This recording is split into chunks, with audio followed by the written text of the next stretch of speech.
WhatsApp guys, welcome back to the reaction video. आज के video में हम देखने वाले हैं कि पाकिस्तान भेजा तो मुझे पत्थरों से मार डालेंगे।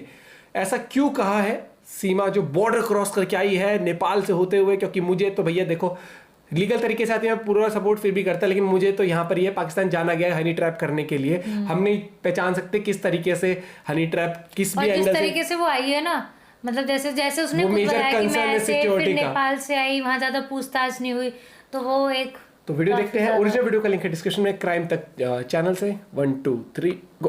तो आदाब, नमस्कार, गुड इवनिंग, सत श्री अकाल। एक बार फिर आप तमाम लोगों का स्वागत है क्राइम तक की कहानी के इस एपिसोड में। उम्मीद है मेरी फैमिली अच्छी होगी, अपना ख्याल रख रही होगी। कल यूपी की एक कोर्ट ने, बल्कि ग्रेटर नोएडा की कोर्ट ने, पाकिस्तान सरहद पार करके बिना वीजा के आई सीमा और अपने जो 4 बच्चों को लेकर आई थी, सीमा और सचिन, इन दोनों को जमानत दे दी। मुझे अपनी क्राइम रिपोर्टिंग के करियर में बहुत कम ऐसा याद है कि किसी महिला पर जासूस होने का शक हो, या जो बिना वीज़ा के खासतौर पर पाकिस्तान से भारत में आया या आई हो, उसे इतनी जल्दी बेल मिलती या ज़मानत मिलती। लेकिन ऐसा हुआ। तो जैसा मैं शुरू से कह रहा था, खुद नोएडा पुलिस की शुरुआती जांच के बाद ये साफ हो गया था कि मामला जासूसी का नहीं है, बल्कि मामला इश्क का है। तो इश्क। सीमा और सचिन को जेल में रहना पड़ा 2-3 रात, लेकिन अब उसके बाद ज़मानत मिल गई। और आज सुबह सीमा कायदे से कहें तो अपने ससुराल ग्रेटर नोएडा के रब्बूपुरा इलाके में पहुंच गई। पूरे इलाके में पूरी भीड़ है, लोगों का आना जाना लगा हुआ है, क्योंकि हर एक को ये खबर मालूम है। तो आज दोपहर बाद मैं भी ग्रेटर नोएडा के इस रब्बूपुरा गांव पहुंचा, अपने कैमरामैन विनोद शिकारपुरी को लेकर, भूपेंद्र जो हमारे नोएडा के रिपोर्टर हैं उनको, वो भी साथ, और हम लोग वहाँ पहुँचे। और वहाँ सीमा और सचिन से पहली बार मुलाकात की। दोनों से बातें हुई, कैमरे पर भी और बिना कैमरे के भी। और बातचीत के बाद मुझे लगा कि दोनों बहुत खुश हैं। सीमा को ज़मानत मिली, बाहर आई है। उसने एक बात कही, मैंने उससे पूछा कि कम से कम वीज़ा के बिना आई हो, यानी लीगल तरीके से तुम इंडिया में दाखिल हुई हो, तो केस तो बनता है और ये जुर्म है। उसने कहा जो भी हो, मैं अब पाकिस्तान जाना नहीं चाहती हूँ, मैं यहीं अब रहना चाहती हूँ, मरना भी हो तो यहीं मरूंगी, और मैं सचिन के अलावा और किसी के साथ नहीं रहूंगी। इत्तेफाक से सीमा के पति ने सऊदी अरब से एक वीडियो रिलीज़ किया है, और उस वीडियो में अपील किया है कि मेरी बेगम यानी सीमा को वापस पाकिस्तान भेज दो हमारे पास। उसने प्राइम मिनिस्टर नरेंद्र मोदी से भी अपील की है। तो अपने इंटरव्यू जो आप देखेंगे इस अभी आगे, सीमा और सचिन से जो मैंने पूरी बातचीत की है, तो मैंने इसके बारे में पूछा कि आपके पुराने शौहर ने एक वीडियो जारी किया और आपको कह रहे हैं कि वो भारत सरकार पाकिस्तान भेज दे, तो आपका क्या कहना है और क्या आपने सुना? तो सीमा का कहना था, मैंने वो वीडियो सुना और देखा, और वो झूठ बोल रहा है। उस शख्स ने मुझे कब का छोड़ दिया, 4 साल से हम अलग हैं, वो सऊदी में है 19 से, और वो मुझे बहुत मारता पीटता था, मेरे ऊपर मिर्चियाँ फेंकता था। अच्छा। उसने यूपी के चीफ मिनिस्टर योगी आदित्यनाथ से भी अपील की सीमा ने कि गुजारिश करूंगी उनसे कि वो मुझे यहीं मेरे पति के साथ रहने दें। उसने ये भी बताया कि उसके 4 बच्चा सचिन को पापा कहते हैं। कैसे पाकिस्तान से शारजा और शारजा से फिर नेपाल और नेपाल से हिंदुस्तान का पूरा सफ़र तय किया, सीमा ने उस कहानी को भी बयान किया। इश्क कैसे हुआ, कब शुरुआत हुई, ये भी बताया। जब दोनों मार्च में इसी साल पहली बार नेपाल में मिले, काठमांडू एयरपोर्ट के बाहर, जब सीमा शारजा से पहुंची और यहाँ से सचिन बाय रोड, तो उस पहली मुलाकात की रियल में आमने सामने, क्योंकि अब तक वर्चुअल दुनिया में दोनों मिल रहे थे, तो उस वक्त के उन दोनों के जज्बात क्या थे उसके बारे में बताया। उसने ये भी बताया कि मार्च में जब वो दोनों पहली बार मिले थे, तब कैसे उन्होंने वहाँ शादी की थी एक मंदिर में। ये भी बताया सीमा ने कि जब अब बिछड़ने का वक्त आया मार्च में, 1 हफ्ता साथ रहने के बाद, तो जब 2 दिन बाद दोनों को अलग होना था, वो 2 दिन तक दोनों सिर्फ रोते रहते थे। ये भी बताया। सचिन ने भी बताया कि उसके पूरे परिवार ने उसे अपना लिया है और अब वही उसकी ज़िंदगी है। घर वालों से भी जो मैंने बात की अलग से, वो लोग भी बहुत खुश। पड़ोसियों से कुछ बात की कि आपके अब मोहल्ले में एक पाकिस्तानी बहू आई है, तो वो लोग भी खुश। तो कुल मिला के सभी खुश हैं। लेकिन मुझे लगा कि बहुत सारे ऐसे सवाल हैं जो सीमा और सचिन से पूछना ज़रूरी था। सीमा को हिंदी बहुत अच्छी आती है। उसने बताया कि उसको सचिन ने सिखाया। उसने हिंदी फिल्में बहुत देखी हैं, उसने बजरंगी भाईजान भी देखी। और मैंने एक सवाल भी पूछा कि बजरंगी भाईजान में सलमान खान तार के नीचे से पाकिस्तान आने जाने की बात हो रही है और आप सड़क के ऊपर से बिना वीज़ा के हिंदुस्तान आ गई, उस पर भी जवाब दिया।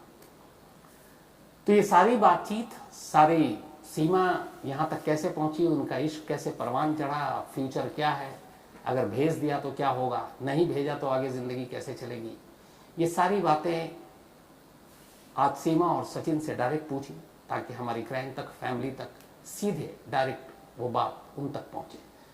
तो ये पूरा इंटरव्यू सीमा और सचिन के साथ जो मैंने किया, जो उनसे बातचीत की, आप सुनिए और इसके बाद अपनी राय जरूर दीजिएगा। तो ये इंटरव्यू सुनिए। इस वक्त हमारे साथ वो दो लोग हैं जिनकी चर्चा पिछले कई दिनों से पूरे देश में हो रही है। एक है सचिन और दूसरी है सीमा। सीमा को सरहद भी कहते हैं। सरहद दो मुल्कों के बीच होती है। सीमा हालांकि पार कहते हैं कि करके। प्यार करने वाले कभी सरहद को नहीं मानते। आज इन दोनों से बात करेंगे और ये जानना चाहेंगे कि आखिर सीमा सरहद पार कर हिंदुस्तान क्यों चली आई। क्या सचमुच ये सब कुछ प्यार में हुआ? क्या सचमुच प्यार अंधा होता है?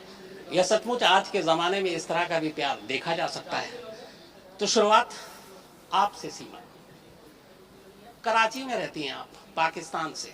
हिंदुस्तान दूर है वहाँ से, और आप पाकिस्तान से अकेली 4 बच्चों को लेकर हिंदुस्तान चली आई। क्या वैसे तो हिम्मत चाहिए 4 बच्चों के साथ। हाँ। कैसा प्यार था? बेइंतहा, सबसे ज़्यादा, क्योंकि मैं अकेली वैसे भी रहती थी और पति मेरे इतने अच्छे नहीं थे जितने भी अच्छे बन रहे हैं। इतने अच्छे बिल्कुल ना थे जितने भी अच्छे बनने की ओवर एक्टिंग कर रहे हैं। और मैं रिक्वेस्ट करती हूँ आप लोगों से उनकी बातों पर ध्यान ना दें, ठीक। मैं शुरू से आपसे जानना चाहता हूँ, पाकिस्तान और हिंदुस्तान के रिश्तों के बारे में भी आप जानती हैं, वैसे ही ठीक ठाक नहीं है, तनाव बना हुआ है। और ऐसे में एक सीमा नाम की 28 साल की एक लड़की या औरत कहूँ, अपने 4 बच्चों को लेकर एक अनजान देश में यूं ही चली आती है बिना वीज़ा के। तो इतना बड़ा जोखिम आपने लिया? लेना पड़ा सर। अब 2 ही रास्ते थे, या वहाँ रह के रोना ही था, यहाँ ट्राई करना था। अगर मैं पकड़ी भी जाती ना तो मुझे ये दुख ना होता कि मैंने कोशिश ना करी, वरना सारी ज़िंदगी पछताती कि मैंने कोशिश ही ना करी सचिन के पास जाने की। काश मैं कोशिश करती। मैंने कोशिश करी और कामयाब हो गई। अगर ये सिर्फ प्यार में किया है तो बात अलग है, लेकिन अगर कुछ इसके पीछे और कुछ हो। इंडिया वीज़ा नहीं मिला सर, तो मजबूरन मुझे ये रास्ता अपनाना पड़ा। पहले तो ठीक है, ये चल प्यार में करा। भी आई, इन्होंने बॉर्डर क्रॉस करा, इनको मतलब सारा इन्फॉर्मेशन बॉर्डर में कैसे होता है। हम 7 दिन साथ रहे, घूमे फिरे, शादी करी, बहुत अच्छे से एंजॉय करा हम दोनों ने। वहीं पे खाना पीना, होटल सब कुछ था। फिर मैं चली गई, बच्चे पीछे ही मेरी चची के और बहन के पास थे, तो मैं वापस चली गई। मुझे जाना पड़ा बच्चों के कारण ना। शायद मैं तब नहीं भी जा रही थी, तो मुझे इन्होंने कहा कि चली जाओ। शायद मैं खुद गर्व सी हो गई थी, पर ये ना हुए। मैं ये जानना चाहता हूँ सचिन, आपको इनसे प्यार कैसे? सर पबजी से हुआ था। पबजी एक PUBG प्रेम खेलते कथा। हाँ जी, पबजी में मिले थे। पबजी में मिलने के बाद नंबर एक्सचेंज करा। नंबर एक्सचेंज करने के बाद धीरे धीरे ये कब की बात है, कितना वक्त हुआ? 2020 की 2020 लॉकडाउन। पहली बार आप पबजी खेल रहे थे, या पहली बार इनसे आमना सामना कैसे हुआ था, वो अगर कहानी बताएं। वो खेलते खेलते ही मैं काम पे जा रहा था, तो खेलते खेलते ही ये तगड़ी प्लेयर होगी ऐसे पबजी ही की, पबजी लेकिन में बात करते हैं जैसे फ़ोन पे होती है बात, ऐसे बात भी हो जाती है, पबजी भी खेलते हैं। तो ये बोली इनके लो मेरे पास जैसे मांगते हैं गन फन वैसे मांगते हैं पबजी में। तो मैं दुकान पे जा रहा था, तो क्या कहते हैं, मैंने एक गेम खेला इसके साथ, रखने के बाद फिर मैं दुकान पे काम करने लगा, मैंने फ़ोन रख दिया। उसके बाद फिर मैं छत पे सो रहा था। फिर उसके बाद ये 10 बजे करीब 9 बजे करीब ऑनलाइन आई थी, फिर हम दोनों साथ में खेले। फिर यहाँ पे कम आता था खेलना, में थोड़ा ठीक खेल लेता था, ज़्यादा भी ठीक नहीं, हाँ खेल लेता था। ये तो नेक्स्ट क्या कहते गेम प्ले। हैं, पबजी एक हमने खेल ऐसे ही का था पबजी बन खेलते सकता। खेलते 15-20 दिन खेल कर हमने फिर नंबर एक्सचेंज करा। नंबर एक्सचेंज करने के बाद भाई क्या टिंडर कहते विंडर हैं, सब धीरे हुआ है। धीरे धीरे प्यार टिंडर में फेल कर बदलते दिया। हुए चले। पबजी जब नंबर एक्सचेंज किया, पबजी खेल रहे थे, तो पता था कि ये पाकिस्तान से हैं? जी सर। इन्होंने खुद बताया? जी सर, फिर बताया था। तो नंबर एक्सचेंज करा। मैं ये सोचता था कि वहाँ की लड़की सब जानकारी नहीं थी ना, तो वहाँ की लड़की सभी ऐसी होती हैं, और यानी कि एक हिंदुस्तान और पाकिस्तान की बात थी ना, तो मैं ये सोचता था सब लड़की वहाँ की ऐसी होती होंगी, मार धाड़ में जैसे वो हिंदुस्तान के बारे में बुरा सोचती होंगी। तो इस तरीका की इसमें कुछ बात ऐसी नहीं थी। तो सर ऐसे ही धीरे धीरे ये कहती थी मैं इंडिया वाले से बात कर रही हूँ। तो ऐसे ही धीरे धीरे बात व्हाट्सएप पे होते होते हमारा प्यार धीमे धीमे बढ़ता हुआ चला गया। 2021 में सोचा कि हम तेरे बगैर नहीं रह पाएंगे, तू मेरे बगैर नहीं रह पाएगी। तो 2021 में हमें जानकारी तो थी नहीं कि पासपोर्ट वीज़ा कहाँ से बनते हैं, कैसे बनते हैं, कहाँ पर बनते हैं। तो यूट्यूब पर सब सर्च मारा कि यूट्यूब पर के व्हाट्सअप उस पर कि पासपोर्ट कैसे बनता है, वीज़ा कैसे बनता है, टिकट कैसे लगती है, कहाँ पर लगती है, कौन सी जगह पर लगती है। तो हमें 1-1.5 साल कम से कम वहाँ पर जानकारी करते करते ऐसे ही लग गई। पहले इंडिया नहीं, उससे पहले मैं ये जानना चाहता हूँ कि आपको पहली बार का एहसास हुआ कि अब सच में प्यार हो गया और हम साथ ही रहेंगे, चाहे वो हिंदुस्तान या पाकिस्तान? 2021 में ही बट आपको लगता था कि आप 2021 दोनों मिल पाएंगे दोनों देशों को देखते हुए? लगता तो नहीं था। जब मिले थे, जब लगा कि हाँ हम मिल चुके हैं, फिर हम कह रहे थे आपस में, तू वहाँ से आ गई, मैं यहाँ से आ गया, हम दोनों साथ हैं, ऐसे इस तरीक़ा की फीलिंग आ रही थी। तो नेपाल में इसने सब चीज़ ओके करा लिया। ओके कराने के बाद नहीं, मैं नेपाल तक पहुंचूंगा, अभी पाकिस्तान में ही रह रहा हूं मैं क्योंकि पाकिस्तान की कहानी पहले। आपकी पबजी गेम से दोस्ती हुई, बातचीत हुई, आपकी शादी हो चुकी थी और 4 बच्चे हैं। शादी कैसे हुई थी आपका? क्योंकि ये कहा जा रहा है कि वो लव मैरिज थी या क्या? वो लव मैरिज नहीं थी, खाली कोर्ट मैरिज थी, लव मैरिज बिल्कुल ना थी। ऐसा जो था उधर कि पहले मेरे पास कोई कज़न था, मतलब खलनायक था, पसंद करती थी मैं उनको। वो मुझे करता था, रिश्ता मांगा, सबको पता होगा कि ये पसंद करते हैं। तो पसंद का आपको पता होगा, अगर पाकिस्तान से हो, बिलोंग करते हैं, तो पाकिस्तान पसंद की शादी नहीं होती, आमतौर पर बिल्कुल भी नहीं होती है। शहर में वो होती होगी तो अलग बात है, पर गाँव में बिल्कुल, मैं गाँव से शुरू में पैदा बड़ी गाँव में ही हुई हूँ। तो बहुत बहुत मतलब कहा गया कि इसने इसे कैसे हो सकता है, ये ऐसे हम रिश्ता नहीं करेंगे। तो मेरी इसी कारण मेरे पापा ने मेरी इनसे हैदर से मैरिज करा दी, कागजी। मेरे मामा राजी ना थे, मेरे मामू जो है ना, वो कोई भी राजी ना था हैदर से। अब तक इनके कारण मेरे मामू बात अब तक मुझसे, तो आपकी शादी मर्जी के खिलाफ हुई? ये हैदर को पता है कि मजबूरी के कारण हुई, अगर उसे कोई पर्सनली पूछे तो। उसके बाद 4 बच्चे कब हुए? पहला लड़का 15 में हुआ था मुझे, हाँ। उसके बाद दूसरी लड़की हुई। बात उसके से बाद बहुत सिंपल नहीं लग मुन्नी रही। जब मेरे पेट में थी, ये चले गए थे कहाँ गए थे? सऊदी अरब। तो आप दोनों की लड़ाई हुआ? बहुत हुआ करते थे, शुरू से लेके हम बहुत लड़ते थे, बहुत मारपीट होती थी हम दोनों में। ये वहाँ के मोहल्ले वाले बता सकते हैं, और ये हैदर से भी कोई पूछ ले कि आपने कभी इसको पत्नी को मारा नहीं, कि कभी आपने इसके, ऐसा हुआ कई बार उसने मेरे मुंह में मिर्चें फेंक दी। ईद के ही दिन थे, मेरी दूसरी लड़की पैदा हुई थी, तब की बात है। तो बहुत लड़ाई होती थी हम दोनों में। कई बार मेरे पापा बीच में आए, 1 महीना मैंने इनसे, तब भी मैंने इनसे तलाक लेना चाह रही थी। पापा घर 1 महीना रही, फिर मेरी बड़ी बहन ने नहीं लेने दी, लड़ाई करी मुझसे, और मुझे पापा घर से जाने को कहा, तो मैं चली आई गुस्से में। तो आप दोनों फिर अलग कब से थे? आप अलग अलग कब रह रहे थे? जब मेरे इनसे बातचीत ज़्यादा होने लगी ना, तब भी वो मतलब शक की नज़र से देखते थे तब वो पाकिस्तान में थे? ना। वो आए नहीं वापस, कभी भी नहीं आए। किस साल में गए थे? 19 में, तो 19 के बाद 23 उसके बाद तक नहीं आया। अब तक नहीं आए थे। तो मतलब जब वो नहीं थे, उसके बाद फिर इधर सचिन से आपकी दोस्ती हुई? दोस्ती हो गई, हाँ। तो जब पहली बार आप दोनों को जब प्यार हुआ, तो आप दोनों कब मिले थे उसके बाद पहली बार नेपाल में? 10 मार्च 10 मार्च जी 2023। 2023 में। आप कैसे पहुंची नेपाल? मैंने टिकट करवाई, 2020 पे बात हुई, 2023 टिकट होती है वहाँ से, टिकट करवाई। फहद भाई, सैयद फहद अब्बासी एजेंसी है वहाँ पे कराची शहर में, नर्सरी के पास में ये आइस डिपो लोकेशन है। तो वही भी हमने टिकट कराई थी सैयद फहद अली शाह से। उसमें मैंने सब बच्चों की भी करा रही थी, तो अब्बू की डेथ के कारण बच्चों की मैंने फहद भाई से पैसे वापस ले लिए थे, तो उन पे मेरे मतलब 2 लाख में, तब मैंने फिर दोबारा टिकट करवाई फहद भाई से। तो आप अकेले वहां से मिलने के लिए निकल गई? आपको डर नहीं लगा था?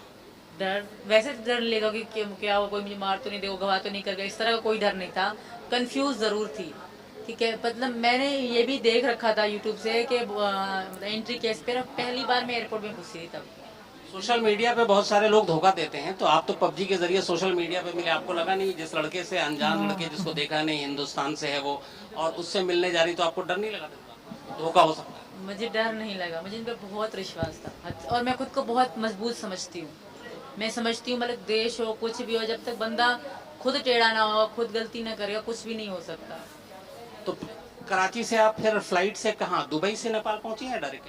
शारजाह से नेपाल। शारजाह से नेपाल, और ये वहाँ से? ये मुझसे पहले, मतलब मैं अभी निकल ही रही थी, ये मुझसे पहले नेपाल में ही थे। मैं सुबह को निकली ना, जिस सुबह को, ये पहले से पहुंच चुके थे। वो पहले पहुंचे थे। तो इनको पता था कि आप ये सुबह नेपाल पहुंच रही है?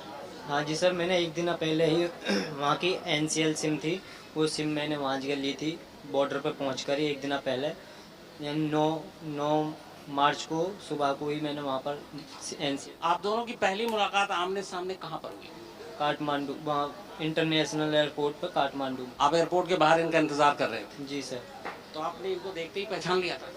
हाँ जी सर, फ़ोन पे थे इनके, तुम कहाँ हो? इनकी मैं आऊँ, इनकी ब्रेड केस में वहाँ से लेकर आ रही हूँ, तो देख लिया था इनकी, ये रहा मैं। पहला रिएक्शन जब आप दोनों एक दूसरे को आमने सामने देख रहे थे, एक बार पहली बार आमने सामने आप मिल रहे थे, तो आप दोनों की उस वक्त क्या रिएक्शन था, क्या भावनाएं थी? कोई पता ही नहीं क्या रिएक्शन थी, क्या वो था, इतनी खुशी मिल रही थी कि बहुत खुशी मिल रही थी। नहीं, प्यार का तो वो आप तो दोनों समझ मिले। सकते हैं। चलो, इसके बाद फिर कितने दिन रहे वहाँ पर? 7 दिन सर, 7 दिन। मेरे 7 दिन बच्चे अकेले थे तो मैं 7 दिन की टिकट कराई थी। तो जब आप काठमांडू में थे बच्चों से बात करती थी? हाँ, वीडियो कॉल में हमारी बात होती थी। मैंने अपनी बहन को कहा था मैं लाहौर घूमने जा रही हूँ, इनको हटा के मैं वीडियो कॉल बात करती थी उनसे व्हाट्सएप। घर वालों को तब पता नहीं था? उनको लाहौर का पता था। किसी फिर आप दोनों ने नेपाल में शादी की? बिल्कुल। कहाँ, कैसे, उसके बारे में बताओ। वो वहाँ पे एक टैक्सी ड्राइवर भी थे, उनका नंबर भी था इंडिया भी, तो उनने फ़ोन तोड़ दिया। उनकी हेल्प से पशुपतिनाथ गए हम लोग, शाम के ही समय था तब करी हमने। वहाँ बहुत अच्छी मंदिर है, बहुत सुंदर है वो, वहीं पे। तो 7 दिन रहने के बाद जब आप दोनों अलग हुए, एक को हिंदुस्तान आना, एक को पाकिस्तान, तब किस वादे के साथ अलग हुए? यही कि दोबारा मिलेंगे। मैंने को सुबह शाम कहती थी, जब जैसे दिन आ रहे थे ना, मैंने कहा सचिन हम दोबारा मिलेंगे ना, कहते थे हाँ मिलेंगे। मैम बहुत 2 दिन हम बहुत रोते रहे, फिर लास्ट के 2 दिन बचे ना, 17 को मुझे जाना है, 15 के बाद हम बहुत रोते रोते गुजारे। और वो मेरी वीडियो मेरी टिकटॉक आईडी में और मेरी इंस्टा की आईडी में पड़ी है। बहुत बुरा हशर था। फिर मैंने इसके साथ मैंने पूरी रात हम सोते थे तो मोबाइल ऊपर रख देते थे, वीडियो चलती थी रिकॉर्डिंग, 10-10 घंटे की 8-8 घंटे की हमारी वीडियो पड़ी है कि मैं जुदा हो जाऊंगी तो देखा करूंगी। और ऐसा ही होता था, जब मैं चली गई तो वही देख देख के मैं सोती थी रात को। मैं तो बहुत आप मार्च में अलग हुई, उसके बाद मई में फिर आप बच्चों को लेकर आने का लेकिन आपने टिकटॉक फैसला कैसे लाया था इंडिया से? फैसला हमारा पहले से था। बच्चों के तो वीजे थे ही थी ना कि मेरे बच्चों टिकटॉक के पे मैंने तो वीजे टिकटॉक पहले में के तो ये साथ भी- लगाए थे। मुझे बस अच्छा, अपना वैसे तो वीजा इसमें दोबारा डाली लगवाना मैंने। पड़ा। बच्चों का पहले का ही वीजा था, उनकी 29 मई को डेट एक्सपायर थी बच्चों के वीजे की। कभी ऐसा हुआ कि सचिन ने आपसे कहा कि नहीं आप इंडिया तो आ जाओ पर बच्चों को मत लाना? नहीं, कभी ना कहा, कभी भी नहीं कहा। हाँ, पैसे कम थे हम पे शुरू में, टिकट 12 लाख ही हो रही थी, पैसे 7-8 लाख थे मुझ पे, क्योंकि मेरे पे 12 लाख थे तो 3 लाख में पहले ख़त्म कराई। तो फिर मैं टेंशन में, हम दोनों टेंशन में थे कि पैसे पूरे कैसे होंगे। तो उन्होंने एक बार अपने लालन से भी मांगे कि थोड़े पैसे दे दो मैं सीमा को भेज दूँ, तो वो उन्होंने इनको डांट दिया कि फिरोड शिरोड़े छोड़ दे, अगर आना होगा खुद आ जाएगी, तो पैसे वैसे ना है।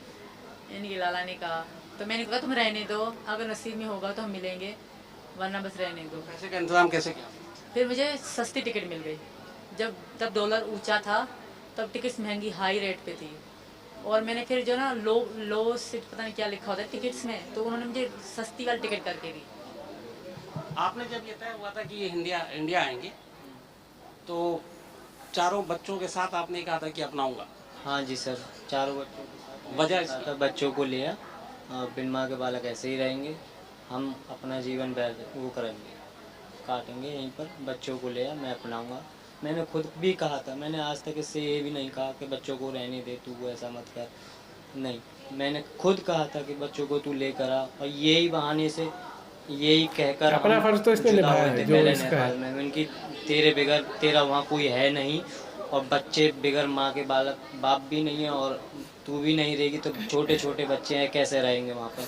तू बच्चों को लेकर दोबारा आना, जब रहेंगे यहाँ पर। आप पाकिस्तान से फिर बच्चों को लेकर कैसे पहुंची नेपाल? कितनी तारीख को निकली और वहां से यहाँ तक कैसे पहुंची? वो कहानी। 10 की 4 बजे निकली शाम में भाई, 4 में निकले तो 11 घंटे मेरा स्टे था दुबई में, क्योंकि सस्ती टिकट, जो महंगी टिकट उसमें स्टे कम होता है, 2 घंटे 1 घंटे का, तो मेरी सस्ती टिकट थी।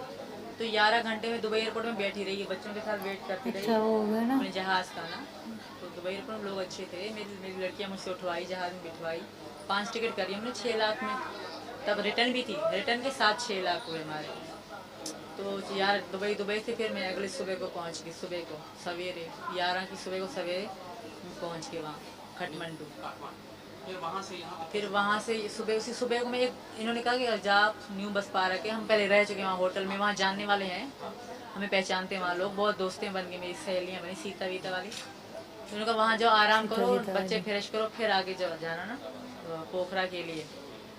तो मैंने कहा नहीं, मैंने आराम नहीं करना, आराम मैंने कहा वहाँ भारत आके करूँगी। तो मैं वहीं से सुबह को उसी मतलब टैक्सी पकड़ी, टैक्सी वाला कहा मुझे न्यू बस पार्क उतार दो और मुझे पोखरा के लिए गाड़ी चाहिए। तो उन्हीं ने मुझे वैन पे बिठाया, टैक्सी वाले ने मेरा सामान वैन में रखवाया, 4 सीट हमने कराई। तो वैन से उसे सुबह ही मैं निकली पोखरा, शाम तक पोखरा पहुँच गए। तो पोखरा की जो वैन थी ना उसमें लोग बहुत अच्छे थे। उन्होंने मुझे कहा कि मेरी लड़कियाँ उल्टी बहुत करती हैं गाड़ी में, बड़ी वाली जो है बहुत उल्टी करती है, उसकी बहुत तबीयत खराब हो गई। तो उन्होंने कहा आप रात यहाँ आराम करो, यहाँ से बस जाएगी डायरेक्ट दिल्ली, तुम्हें गाड़ी बदलने की ज़रूरत नहीं, यहाँ से इधर जाओ उधर जाओ तो तुम बच्चों के साथ बहुत जलील हो जाओगी, तो तुम आराम करो, अभी यहाँ से बस जाएगी। मुझे उन्होंने जगह दिखा कि यहाँ से आपकी टिकट हो गई उन आदमियों ने। फिर मैंने वहीं पे एक होटल पहले बुक करा, बच्चों को खाना खिलाया। फिर उस होटल वाले ने मुझे बताया कि ये जगह है। तो वहीं से मैंने बस वाले से बात करी, तो उन्होंने मना कर दिया कि बस फुल है, तुम अभी नहीं जाएगी। फिर उन्होंने मुझसे नंबर लिया कि दूसरी बस जाती है, अगर जगह हुई तो मैं आपको बता दूंगा। तो मैं होटल पे चले, इन्होंने कहा सो जाओ रात को। तो मैं सो गई। उस रात हमने आराम करा, बच्चे ने खाना वाना खाया। फिर उसका फ़ोन आया कि हाँ गाड़ी जा रही है 15,000 नेपाली में, 3 टिकट होंगी आपकी, तो आप जा सकती हो। तो मैं बहुत खुश हो गई। फिर इनका नाम लिखवाया, अपना नाम लिखवाया, बच्चों के जो इंडियन नाम रखे थे हमने वो लिखवाए, और एड्रेस पूरा इनका मतलब था वो लिखवाया, और फिर टिकट हो गई। तो नेपाल बॉर्डर पे, इंडिया बॉर्डर पे आपकी कोई पूछताछ नहीं हुई? नेपालियों ने नहीं करी, इंडियन एक ही ऑफिसर आए थे, उन्होंने पूछताछ करी थी। तो उन्होंने क्या पूछा, आपने क्या बताया? एड्रेस पूछा कहाँ से हो, तो मैं इनका एड्रेस पूरा बता दिया, रब्बूपुरा का। इनको अपना पति शो करा। तो जब यहाँ आई पहली बार, आप एक तरह ID से proof ससुराली नहीं मांगा होगा लेकिन। आ गई, तो उस वक्त आपकी क्या फीलिंग थी, उस वक्त आपके जज्बात क्या था? जब मैंने इंडिया का बॉर्डर क्रॉस करा ना, मैं बहुत खुश हो गई, मैं झूम उठी सच में। फिर मैंने कानों में हैंड फ्री लगा के बड़े स्पीकर में गाने चला के अपने कानों में बहुत खुश हुई मैं। फिर मुझे इतनी मतलब खुशी हो रही थी कि मैं इंडिया में हूँ। यहाँ ससुराल आकर कैसा लगा पहली बार आप जब पहुंची, यहाँ दाखिल हुई? बहुत अच्छा लगा। बहुत मेरी इच्छा थी यहाँ आना, इच्छा के कारण ही हम जेल में पड़ गए। इनको मैंने कहा वकील करो, मैंने घर ये जाना। जो इच्छा कारण, ये सारी हिंदी क्या है, इन्होंने सचिन ने सिखाई? मैंने खुद सीखी है इनकी सुन सुन के। और हमारे यहाँ मैं ज़्यादा ड्रामा देखती हूँ, तेनाली रामा बहुत अच्छा लगता है मुझे। भाई जैसे बातें सुन रहे हैं तो प्रॉपर पूरा प्यार वाली बातें वो ही हैं, हर ठीक एक है, चीज। सब कुछ ठीक है, मतलब ठीक है चलो जो है। पर मुझे ना थोड़ा सा लगता है भाई नेपाल खतरनाक वो है वो भाई, मतलब कि कुछ जो आईडी नहीं। फिर भी थोड़ा सा मुझे ये वो लगता है सिक्योरिटी वाइज इंडिया के लिए कि मतलब ये एक मेजर सिक्योरिटी फ्लॉ तो नहीं कहेंगे, लेकिन इस तरीके से may be lady factor play कर गया हो वहां पर। इस तरीके से बच्चे साथ में थे, लेकिन प्यार सच्चा दिख रहा है कि इनका सच्चे प्यार है। और बंदे ने मतलब कि ये उससे बजरंगी भाईजान से इंस्पायर होके। लेकिन एक चीज तो हिम्मत चाहिए भैया, 2020 से लेकर फिर उसने अपने बताया जमीन भी बेची, उसने फिर पैसे इकट्ठे करे, स्ट्रगल करते 12-13 लाख बोला ना, 12 लाख तो वैसे उसने स्ट्रगल पूरा किया है। मतलब दुबई भी गई, बच्चों को लेके ट्रैवल करना, मेन तो ये 4 बच्चों को लेके, अकेला भी चल बंदा मैनेज कर ले, 4 बच्चों को लेके बताया ना कि जैसे वो वीडियो बना रहा है, अगर जो उसका हस्बैंड था पहले कि, तो बताया सच्चाई कि वो ढंग से नहीं रह रहे थे, और वो 2019 से ही नहीं है इनके साथ, 19 से 23 तक में भाई पता नहीं। और अब एकदम से सामने आ गया वो, जब उसको पता लगा। वैसे अगर बुलाते भी हो घर तो आता नहीं होगा। हाँ वही ना, हाँ उसका भी अलग ही, वो भी अलग ही चल रहा है। बाकी मुझे फिर भी ये देखो, इनकी अगर लव स्टोरी अगर सच्ची है तो उस चीज में मुझे लगता है कि ठीक है, सब ठीक है, लेकिन एक लीगल तरीका होता। लीगल वैसे इनका हुआ नहीं ना। जब उसने बोला ना कि मैं बिल्कुल गांव से हूँ, हाँ प्लस कोशिश करी उसने, कोशिश करी लीगल तरीके से। लेकिन फिर भी मैं एक चीज ये कहूंगा कि जितनी भी जांच एजेंसियां हैं फिर भी वो अपना पूरा काम करें। डिसीजन इंडियन गवर्नमेंट का ये है, उसमें हम कभी इंटरफेयर नहीं कर सकते। हमने बस ये कहा कि हाँ भैया प्यार तो पिक्चर वाला काम आज रियल लाइफ में कर दिया। हाँ सब चीज चलो, एक एक चीज ये जेन्युइन है बंदी, चलो बच्चे है, लेकिन 1% अगर कोई वैसे ही आए इस तरह से कि भाई वहाँ पे ये एड्रेस है, मैं इंडिया में उनके घर से हूँ, है ना, हो सकता है ऑलरेडी कोई बंदा है कितने सालों से यहीं का, क्योंकि कोई आईडी प्रूफ नहीं था। आईडी प्रूफ, बॉर्डर क्रॉस का आईडी प्रूफ तो मेरे हिसाब से मांग दिया था। मे बी मेरे को लगता है वो फैक्टर प्ले कर गया कि बच्चे थे साथ में, और वो पता नहीं क्या था। लेकिन मुझे फिर भी ये है कि एटलीस्ट पूरी प्रॉपर वो हो, जांच पड़ताल हो, पूरा जो कुछ भी है मामला, उसके बाद गवर्नमेंट डिसीजन ले। प्लस इसमें भी दिलचस्प रहेगा कि इंडियन गवर्नमेंट क्या डिसीजन लेती है, कि भेजना है वापस, नहीं भेजना। वो भी एक काफी इंटरेस्टिंग टेक आएगा गवर्नमेंट का। बाकी अगर सब कुछ सच्चा प्यार है तो भाई प्यार में इंसान क्या कुछ नहीं कर जाता, सामने देख लो। बट मैंने एक चीज देखी है कि जैसे ये आई पाकिस्तान से, इसने बोला ना पुलिस वालों ने भी अच्छा ट्रीटमेंट किया है ये वो, और ये चीज मैंने देखी है, हमेशा ऐसे एग्जांपल आए कि जब भी कोई इंडिया से पाकिस्तान इस तरीके से गया है, वहाँ बहुत गंदा हाल करते हैं, बहुत गंदा। आपका इस बारे में पॉइंट ऑफ व्यू क्या है दोस्तों, जरूर अपनी प्रतिक्रिया कमेंट में कमेंट करके बताना। और अगर कोई डिसीजन आता है इंडिया गवर्नमेंट का, मतलब क्योंकि अभी तो बेल मिल गई हर एक चीज़, मुझे लगता है कि बैक एंड पे चल रही होगी अभी तहकीकात, तो ज़रूर आप लोगों से हम भी शेयर करेंगे। और बाकी पूरा इंटरव्यू आप देख सकते हो क्राइम तक चैनल पे। मिलते हैं आपसे एक और वीडियो के साथ। Bye bye, take care.